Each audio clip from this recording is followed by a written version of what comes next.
Hi, it's Nikki from Wildlings Forest School here. Today we're going to be showing you how to fire strike using a flint and steel.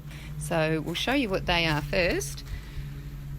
We sell these ones, they're bamboo ends, and this is the magnesium striker on this end. And this is the steel, very handy, has a bottle opener as well. I'm sure the kids will need that. So the things that you'll need to get started are a safe fire circle. So for us, we've chosen to go under the carport on the crusher dust. We've got some water in case our fire gets out of control, and we've got closed-in shoes so that people don't tread on the embers, just waving to the neighbours across the road.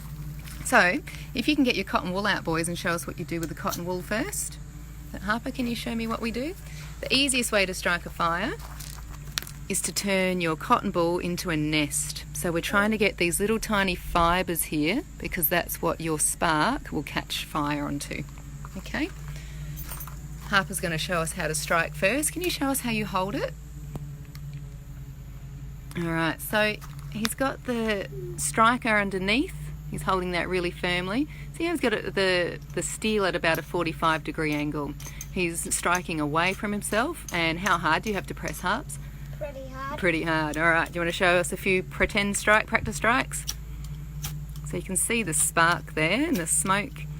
And this is why you need to make sure also we've got rid of just about everything flammable around us. I can see a couple of leaves, but they're a bit far away. Alright, Harps, do you want to show us how it's done? Boom, first go. So that takes a bit of practice. These guys have been striking for a very long time.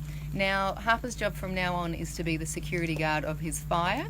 So he's not allowed to leave the fire circle. He's to protect the space and to let anyone know that's walking through that there is a live fire and embers there. You can see here as well, let's get a bit closer. It doesn't look like the flame is very high, but if you cover it with a bit of shadow, you can see that there's quite a few embers.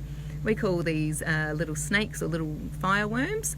They're just embers, but we teach the children they're not allowed to leave and they're not allowed to tread on this to make sure that it's totally extinguished until every single one of these orange worms have gone. You can see if I take my hand away now, it looks like it's out. But you can see when you put a bit of shadow over it that there's still a few embers in there. So I'll leave Harper to tend his fire, and Lakey over here wants to show you how he strikes. So he's got his... Not fluffed up. Oh, he's going to challenge himself. So Laken hasn't fluffed out his cotton ball, so it will be a little bit harder. Off we go. So you can see how hard he's pressing down on his striker. He's getting lots of sparks, and if that was fluffed up, that would have lit first go.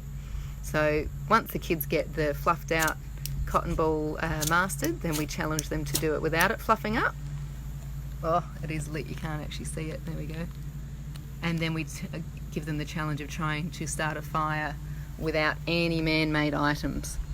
So they need to go scavenging around the forest or the bush or the house garden and try and find anything that will light.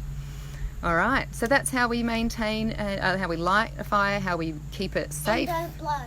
Ah, good one. So, right now there's embers on there, and what does fire need to get more flames? Air or oxygen. So if you blew on that, it would create a higher flame, but also the problem is these are really light. So if Lakey blew on that towards me, that cotton wool might blow onto I've got bare feet, so... Or your jumper. Or my jumper, and we know that material is flammable. So that's how we strike a fire. That's how we keep it safe with all our boots. We're in a place with no flammable materials. We've got water, and it's an adult supervised activity only. These boys will do this for hours. It's a great self-isolation activity. If you've got any questions, just pop them in the comments and we'll answer them for you. All right, you can stomp that one out now, Lakey. Oh, still embers in there. So he's still got to stay there, and he's not to light another one. Another hot tip for parents, we suggest only using one cotton ball at a time because they are highly flammable, aren't they? Yeah. Yeah. So, I only used one. Yeah, he has only used one, but you can fluff them out quite a lot. But yeah, if you get 2 or 3 in a row, it can get the flame can get quite high. Ellie and Macy have done like 10. There we go. 6 or... Wow. All right, thanks guys. We'll talk to you later.